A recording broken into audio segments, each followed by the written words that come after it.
Hi, my name's Anthony Nelson. I'm a partner in a business called Premier Restoration Hawaii. We used to be Maui Fire and Flood.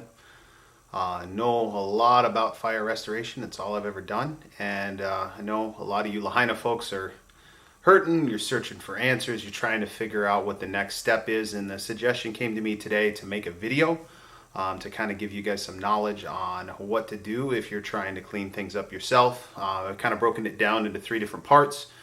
One being the theory behind fire restoration, and then the actual practical steps. Just like chemistry, if you understand the theory, the practices will make sense. So the first thing I want to ask is, see if you guys have homeowners insurance or if you have renters insurance. If you do, there's several things that you can do. You can make a claim. There's benefits that you can capitalize on, and you can take advantage of that, and it'll be a whole lot easier on you. If you don't, and you're looking to just continue and try and clean up the best you can yourself, keep watching. So the number one theory to understand about fire restoration is that when soot and water mix, they turn into an acid, whether that's water on the surface of things, whether that's water in your lungs, doesn't matter. All that soot, when it mixes with water, it turns to an acid. So the important thing is health and safety wise, always when you're cleaning up, make sure you're wearing respiratory protection. The N95 masks, the little paper masks, are perfect.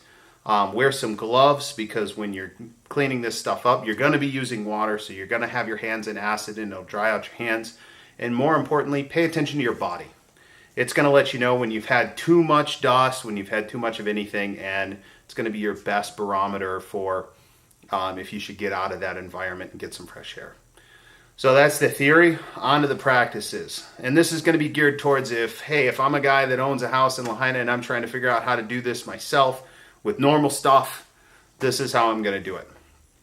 First thing you want to do is gross removal. So that's inside, outside, that's, the twigs that are burned around your house, that's cleaning off your steps, because whatever's outside can come inside. And then if you do have heavy amounts of dust or soot inside, we call that gross removal. You're going to want to go ahead and try and physically remove that as much as you can. You're going to want to minimize dust though. And the reason for that is if you aerosolize the soot, and it's very light, it'll aerosolize very easily. It can travel and cross-contaminate areas of the home that you've already cleaned. And that's the number one thing about fire restoration. You kind of only want to do everything once. Save your time, save your energy, keep working forward. The other thing that you want to do is make sure that when you're cleaning, you're going from top to bottom and then left to right, or the furthest point in the room towards the door. And then that way, as you're working high, you're knocking stuff down low. You're cleaning it up as you go. Try and touch every surface only once. If you have a HEPA filtered vacuum, use it. It'll be your best tool to start sucking up all the ash that's around your home. Make sure though, don't just use any vacuum. Make sure it is a HEPA filtered vacuum, because that filter will actually catch all the smoke and soot particulates. If it's not HEPA filtered, it won't catch that, and you're going to end up just sucking it through the vacuum, spitting it out the back of the filter, and you're cross-contaminating again. So once you've got your vacuum done and your gross removal done, you're going to wet wipe with a surfactant. A surfactant is a fancy word for soap. Simple Green's good. Just anything you would typically use to clean those surfaces will work just fine. The main thing is make sure you're changing your water, your wash water frequently, because like I said, smoke mixes with water, turns to an acid, and acidic solution doesn't clean as well. Kind of getting back to chemistry again. Once you've done there, you're going to want to address air filtration. If you have air conditioning, you're going to want to change those filters. In fact, you're going to want to change them like every other day. I know it's going to seem silly to buy that many filters, but that's how you keep your air conditioning running, and then that way you can close the doors and prevent outside from coming inside again. And then the last step is deodorization.